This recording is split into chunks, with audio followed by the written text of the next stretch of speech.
वही तो भगवान है। यहाँ तो एक दो संभालने में बहुत मुश्किल, कभी ये घटा कभी वो चुका, कभी कुछ गृह कारज नाना जन जाना,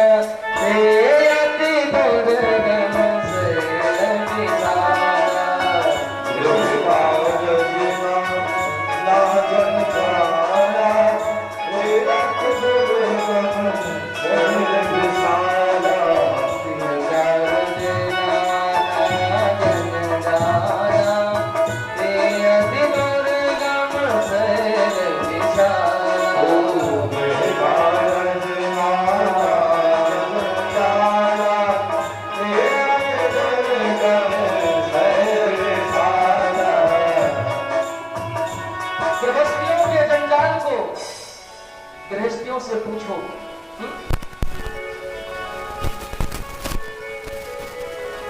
आज मैं आपको प्रत्यक्ष प्रमाण भी दे दूंगा, ये हमारे बताए हुए पर चलो देखो। जो 7 दिन ना आया हो कथा सुनने, 7वें दिन आज आया हो ना, उससे आप जाकर के पूछो भैया इतने दिन कहाँ थे, क्या करे भैया समय नहीं मिला, कभी वो काम कभी वो काम, कभी वो करना कभी वो करना। सुखदेव भगवान हंसने लगे, राजन यही तो परमात्मा की लीला है।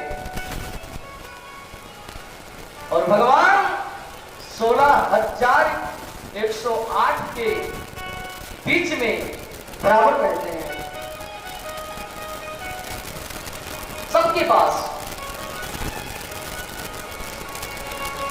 राजा ने प्रश्न कर दिया, भगवान फिर इनके संतानें कैसे कैसे हुई? सुखदेव भगवान ने कहा, राजन तुमने बहुत सुंदर प्रश्न किया, सुनो। एक एक पत्नी से 10-10 पुत्र और एक एक पुत्रियों का जन्म हुआ। अब हिसाब करते रहना, घर पर जाकर के पूरा भाग लगाते रहना। भगवान के कितना हुए? एक एक रानियों से 10-10 पुत्र और एक एक पुत्री। 16,108 गुणे 11 कर लेना महाराज। और इतना ही नहीं, इन पुत्रों के भी 10-10 पुत्र, एक एक पुत्री, क्योंकि भगवान का 56 करोड़ परिवार था ना, 56 करोड़ वंशी थे, ऐसे थोड़ी होगा। अब आप विचार करें, उस समय भारत की संख्या क्या रही होगी, जनसंख्या क्या रही होगी? अकेले भगवान के परिवार में 56 करोड़ परिवार, और आज भारत की जनसंख्या क्या है?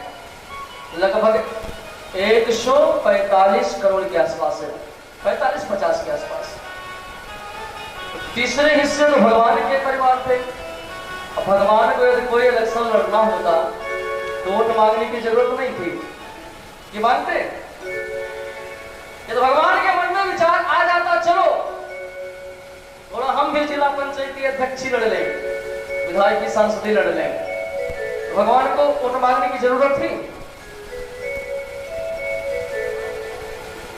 भगवान का बहुत अपार परिवार, भगवान रहते हैं, आए दिन कोई न कोई संत महात्मा आते जाते रहते हैं, सभी का स्वागत सम्मान भगवान करते हैं, समय निकाल करके दिनचर्या करते हैं, उपदेश देते हैं। भगवान सुखदेव ने कहा, राजन भगवान गृहस्थ होते हुए भी परम योगेश्वर है। योगेश्वरस्य सायो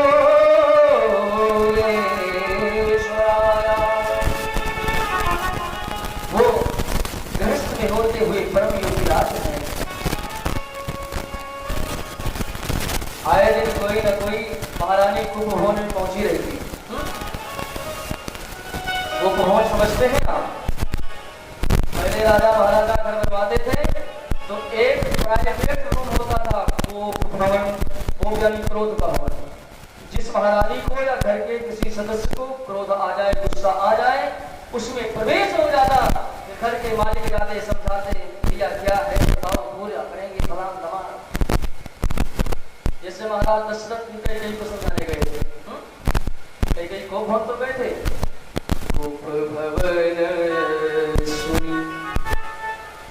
सब कुछ बुरा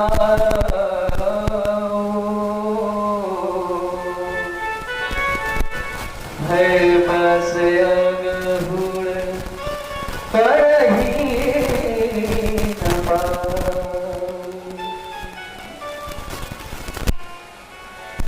तो आप विचार करें महाराज 10,000 लगेंगे परेशानी, तो जिसके पास 16,108 हो फिर तो 4 तो रोज जाएगी। कभी कोई नाराज होती यार हमारे बेटे के लिए कपड़ा नहीं है, काफी नहीं आया, बिस्कुट नहीं आया, कैसे रह रहा होगा। जब विवाह में चाहब कीन्हा यही कारण प्रभु करही न दीना।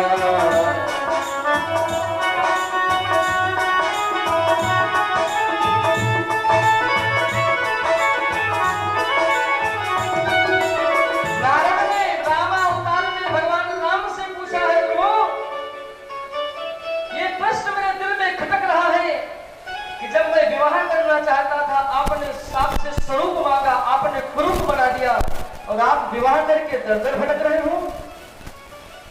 यही कारण प्रभु करे न दीना। आज उसी बात को याद करके नारद जी ने सोचा चल करके जरा मथुरा में देखें।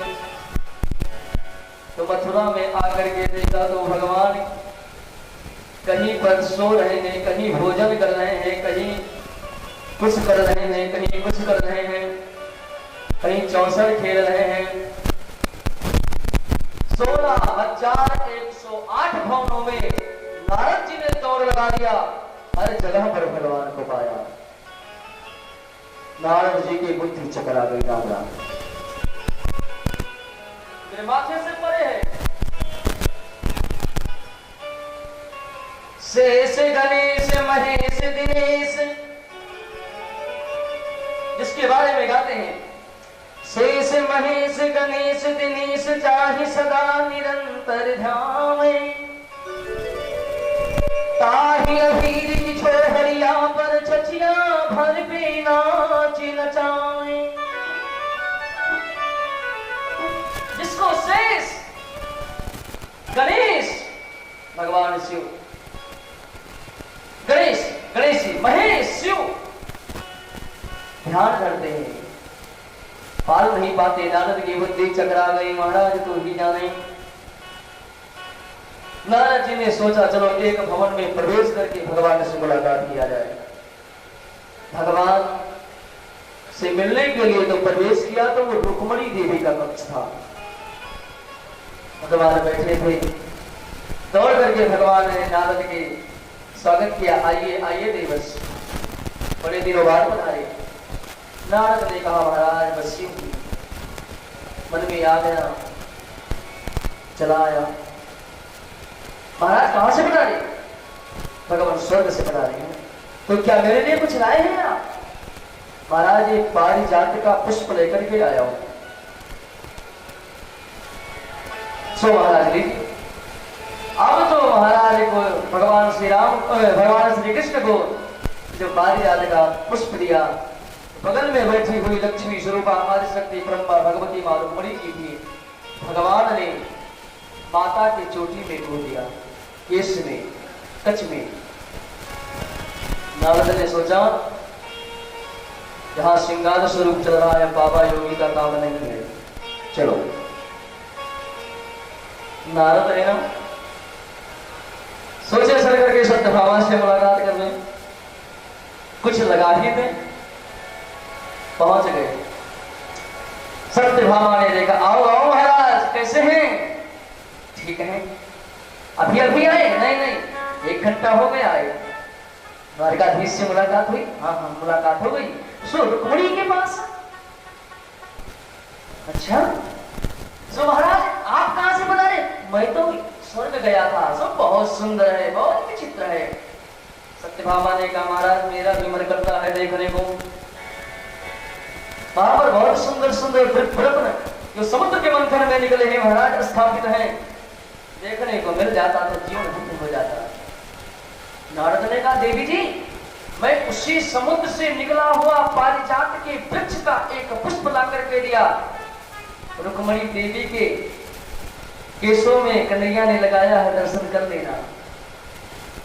इतना कहकर चले गए। राम राम चलते हैं देवी जी। षड्यंत्र का बीज बो दिया। अब सत्यभामा क्रोध में आ गए, कुभवन में चली गई। अच्छा, सत्यभामा को बार बार क्रोध क्यों आता था जानते हो? सत्यभामा के मायके से मणि से निकला हुआ 8 भाग सोना प्रतिदिन आता था। तो जिन बहुएं के मायके से ज्यादा धन आता हो ना, दहेज ज्यादा आया हो, फिर उनका तो कुछ दूसरा है, घर में रूप रहता है।